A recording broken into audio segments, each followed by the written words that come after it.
free rent. Pristine beaches with almost nobody on them. And towns so desperate for residents that they will practically pay you to move there. That is not a real estate scam. That is the reality in 15 forgotten beach towns scattered along the Australian coastline right now. While Sydney investors fight over million-dollar apartments and Melbourne retirees drain their superannuation on overpriced condos, these coastal communities are offering something most Australians have stopped believing exists. A genuine fresh start by the ocean without selling your soul to a bank. The catch? These towns are remote. Really remote. The kind of places where the nearest capital city is a 6-hour drive and the local pub closes at 7 because everyone has already gone home. But if you can handle the isolation, if you are tired of paying 70% of your pension just to exist near a beach, then what I'm about to show you might be the escape plan you have been looking for. This is not about luxury. This is about freedom. The freedom to wake up to waves crashing outside your window without spending $500,000 for the privilege. So let's dig into these 15 towns, the real costs, the real challenges, and the real opportunities that nobody is talking about. Number 1. Ceduna, South Australia. The western gateway to the Nullarbor Plain sits on the shores of Murat Bay, with a population hovering just above 3,000. The local council has been quietly offering incentives to attract retirees and remote workers for the past 2 years. Rent for a 2-bedroom home near the foreshore starts at $120 per week, not per day, per week. The town sits on a stretch of coastline famous among surfers, but virtually unknown to everyone else. Cactus Beach, 30 minutes south, produces some of the most consistent waves in Australia. The water in Murat Bay itself stays a deep turquoise, even in winter. And on a clear day, you can watch southern right whales breach just offshore between May and October. The main street has 2 bakeries, a Foodland supermarket, and a handful of cafes that locals actually use instead of just tourists passing through. The old oyster leases along the foreshore still produce some of the best Pacific oysters in South Australia, sold fresh from roadside stalls for a fraction of city prices. The Ceduna jetty stretches into the bay, where locals fish for squid at night, their headlamps creating a constellation of lights over the dark water. The downside? Ceduna is 500 kilometres from Adelaide. The nearest major hospital is in Port Lincoln, 240 kilometres east. If you need specialised medical care, you are looking at a flight to Adelaide. But for healthy retirees who want salt air and solitude without the price tag, Ceduna delivers. Number 2. Kalbarri, Western Australia. This one is slightly less forgotten, but still criminally underpriced compared to what you get. The town clings to the mouth of the Murchison River, where it empties into the Indian Ocean, about 600 kilometres north of Perth. Population sits around 1,500 permanent residents, which doubles during the winter months when the weather is perfect. Rental prices have stayed frozen for years. A 3-bedroom house within walking distance of Blue Holes Beach runs about $250 per week. The town is surrounded by Kalbarri National Park, where the red and white banded gorges of the Murchison cut through ancient rock formations that date back 400 million years. The loop walk takes you along the rim of a massive horseshoe bend in the river, with sheer cliffs dropping 80 metres to the water below. The coastal cliffs south of town host some of the most dramatic sunsets in Western Australia, with layers of sedimentary rock glowing orange and purple as the sun drops into the ocean. Rainbow Jungle, a bird sanctuary in town, houses over 60 species of parrots in natural aviaries built into the coastal vegetation. What keeps Kalbarri affordable is the summer heat. December through February regularly hits 40 degrees Celsius, and the town essentially empties out. If you can handle 3 months of scorching dry heat, the other 9 months are paradise. The local fishing is exceptional. The community is very tight-knit, and you are far enough from Perth that property developers have not bothered turning it into another Mandurah. Number 3. Dongara, Western Australia. Just 350 kilometers north of Perth, Dongara should cost a fortune. It does not. This twin town, technically Dongara Port Denison, sits on a pristine stretch of coastline with white sand beaches that stay empty even on weekends. The population is around 1,500 and the median house price has barely moved in a decade. You can rent a 2-bedroom cottage near the marina for $180 per week. The town has a working fishing fleet, so the local seafood is as fresh as it gets. The historic buildings along Moreton Terrace date back to the 1860s, with limestone churches and colonial cottages that give the main street an old colonial charm without the tourist trap prices.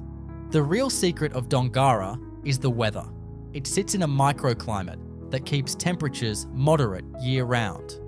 Summer days rarely exceed 35 degrees, and winter nights stay above 10. The Southern Rock lobster season runs from November to June, and locals will sell you fresh crayfish off the boats for a fraction of what Perth restaurants charge. The challenge here is employment. If you are not retired and need work, options are limited to fishing, farming, or hospitality. But if you have a pension or remote income, Dongara offers beach life without the Sydney price hysteria. Number 4. Streaky Bay, South Australia. On the western edge of the Eyre Peninsula, Streaky Bay feels like the end of the world in the best possible way. Population just over 1,200. The bay itself stretches for miles, protected from the Southern Ocean swells by a series of offshore islands, including Revesby, Franklin, and the Waldegrave Islands. The water stays calm and clear, perfect for kayaking and fishing. Rent is almost comically low. $150 per week gets you a house with ocean views. The town has a supermarket, a medical centre, and a bakery that has won state awards for its famous pasties and vanilla slices. The foreshore has been recently upgraded with new walking paths, barbecue shelters, and picnic areas overlooking the turquoise water, all funded by council grants trying to attract new residents. What makes Streaky Bay special is the surrounding coast. Murphy's Haystacks, a collection of ancient pink granite boulders, sits 30 kilometres south. Point Labatt, home to Australia's only mainland sea lion colony, is an hour's drive west. The night skies here are some of the darkest in Australia, with the Milky Way visible on clear nights without any light pollution. The isolation is real. Adelaide is 700 kilometres away, but if you want to disappear into coastal tranquility without burning through your savings, Streaky Bay is hard to beat. Number 5. Lancelin, Western Australia. Western.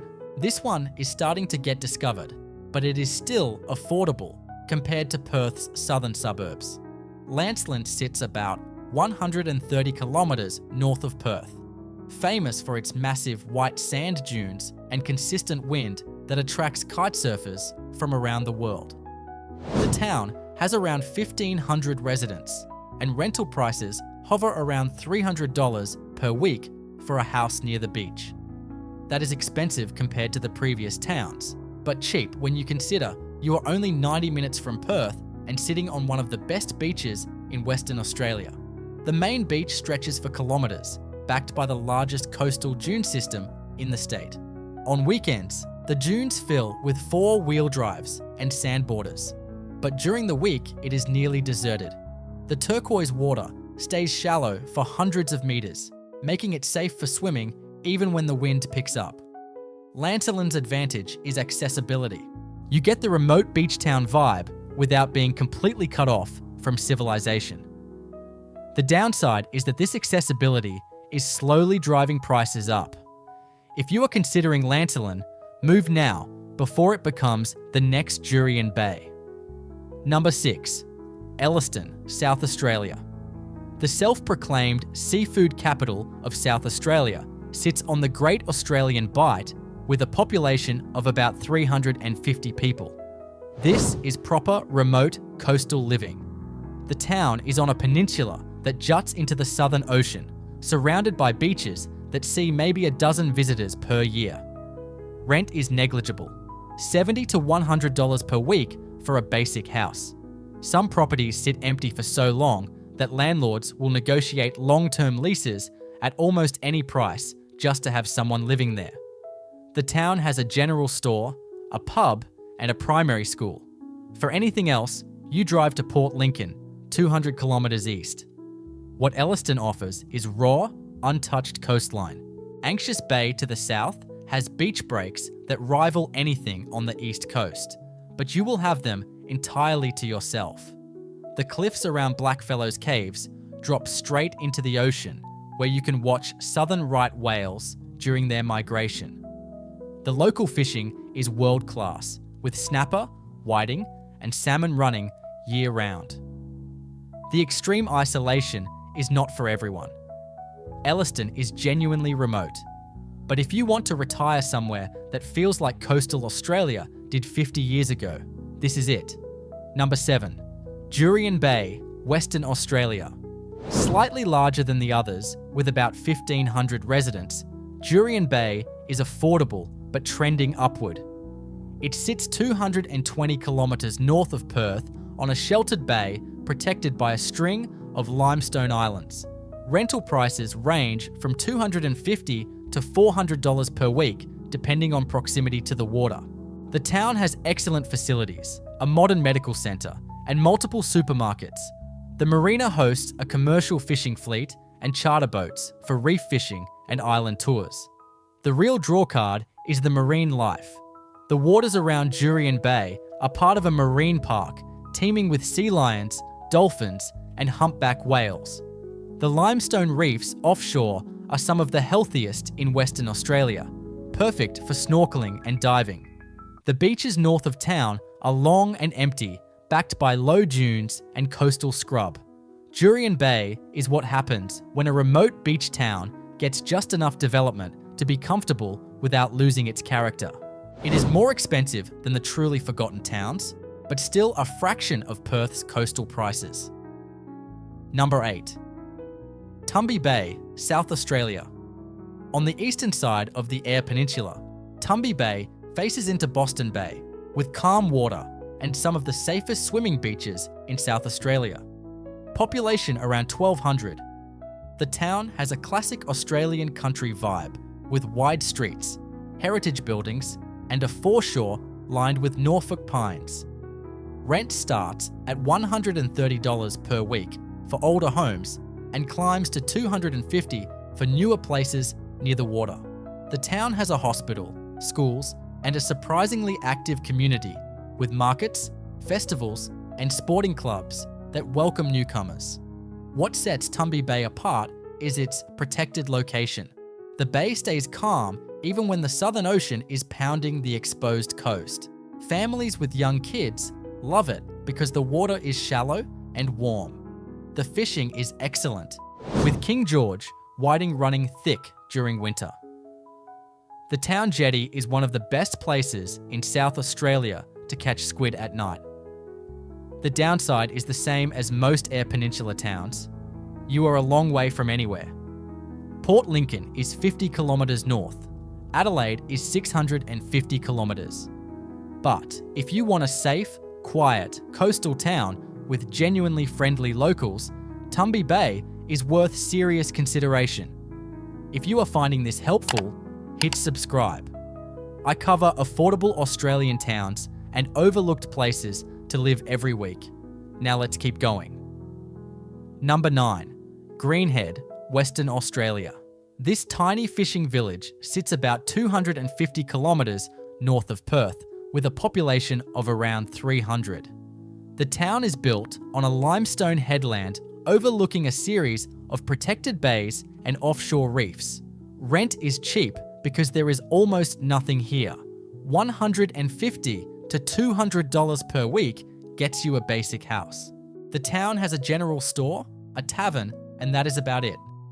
For groceries and services, you drive 20 kilometres south to Jurien Bay. What Greenhead offers is solitude and some of the best recreational fishing in Western Australia. The reefs offshore are loaded with dewfish, snapper, and ballchin groper. The beaches are empty. not quiet, empty. You can walk for hours without seeing another person. The sunsets over the Indian Ocean are spectacular, with the sun dropping behind the offshore islands in a blaze of orange and red. Greenhead is for people who genuinely want to be left alone. There is no nightlife, no restaurants, and no entertainment beyond what the ocean provides. But if that sounds like paradise, this town is waiting for you. Number 10. Denial Bay, South Australia. This is about as remote as it gets, while still being on the coast. Denial Bay sits on the far western edge of the Eyre Peninsula, facing the Great Australian Bight. Population is roughly 150. The town exists because of the nearby gypsum mine, but there is a small residential community that has been there for decades. Rent is almost free, $50 to $80 per week for a house. The town has a general store and a community hall. That is it. For anything else, you drive to Ceduna, 100 kilometers east. Why would anyone live here? The coastline. Denial Bay is surrounded by some of the most pristine, untouched beaches in Australia. The water is crystal clear, the sand is white, and you will never see another soul. The cliffs to the west drop straight into the ocean, creating perfect conditions for watching whales during migration season. The fishing is exceptional, with salmon, molloway, and huge bronze whaler sharks cruising the beaches. Denial Bay is not for everyone. It is truly isolated. But if you want to live on a beach that looks like it did before Europeans arrived, and you want to pay almost nothing for the privilege, this is your spot. Number 11. Hopetoun, Western Australia. On the southern coast of Western Australia, Hopetoun sits on the edge of the Fitzgerald River National Park, about 600 kilometres southeast of Perth. Population around 400.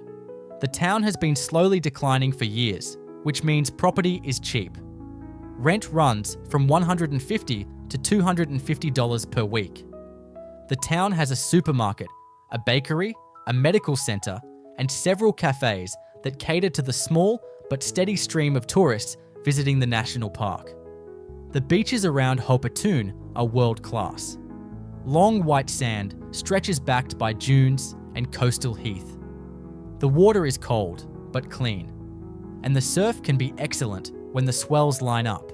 What makes Hopetoun special is its location between the Southern Ocean and the Fitzgerald River National Park.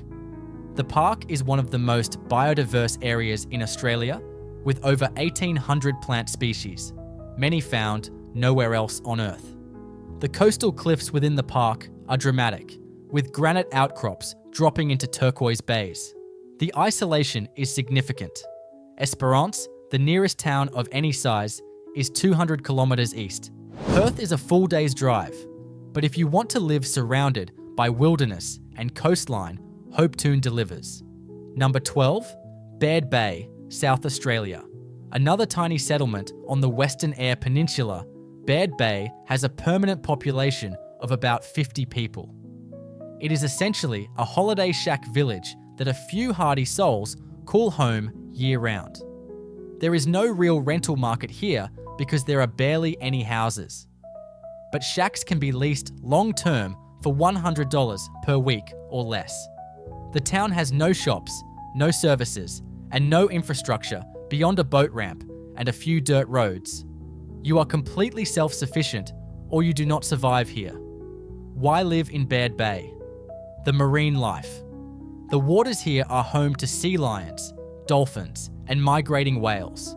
You can swim with wild sea lions in the sheltered bays, one of the few places in Australia where this is possible. The beaches are deserted, the fishing is incredible, and the sense of isolation is absolute. Baird Bay is for true hermits, people who want to live off the grid on the coast without modern conveniences. If that is you, this place is perfect. Number 13, Seal Bay, South Australia. Not to be confused with the famous Seal Bay on Kangaroo Island. This Seal Bay is a small settlement north of Streaky Bay on the Western Eyre Peninsula. Population is around 30 people. It is barely a town, more of a coastal outpost with a few houses scattered along the cliffs. Long-term rentals are rare but cheap when available, usually under $100 per week. The settlement has no services. You drive to Streaky Bay for everything. What you get is absolute coastal isolation. The cliffs around Seal Bay are rugged and dramatic, with the Southern Ocean crashing against ancient rock formations. The fishing is world-class, the beaches are empty, and the night skies are extraordinary. This is not retirement for people who want comfort. This is retirement for people who want wilderness. Number 14. Cervantes, Western Australia. About 200 kilometres north of Perth, Cervantes sits on the edge of Nambung National Park, home to the famous Pinnacles Desert. Population around 500. The town has been trying to attract residents for years with limited success, which keeps prices low. Rent ranges from $200 to $350 per week. The town has a supermarket, a medical centre, and several cafes and restaurants. The beaches are spectacular, with white sand and turquoise water stretching for miles. Thirsty Point, just south of town, is a popular spot for fishing and four-wheel driving. What keeps Cervantes affordable is its lack of growth. The town has stayed the same size for decades. Developers have not found it profitable to build here, so prices have remained stable. For retirees who want a proper beach town without the crowds, Cervantes is an excellent option. Number 15. Corny Point, South Australia. At the southern tip of York Peninsula, Corny Point is a tiny settlement with a population of maybe 50 permanent residents. The area is famous among surfers for the reef breaks that wrap around the point, but almost nobody lives here. Rental properties are scarce, but when available, they run about $100 per week. The settlement has no shops or services. You drive to Edithburgh, 30 kilometres north, for supplies. What Corny Point offers is raw coastal beauty.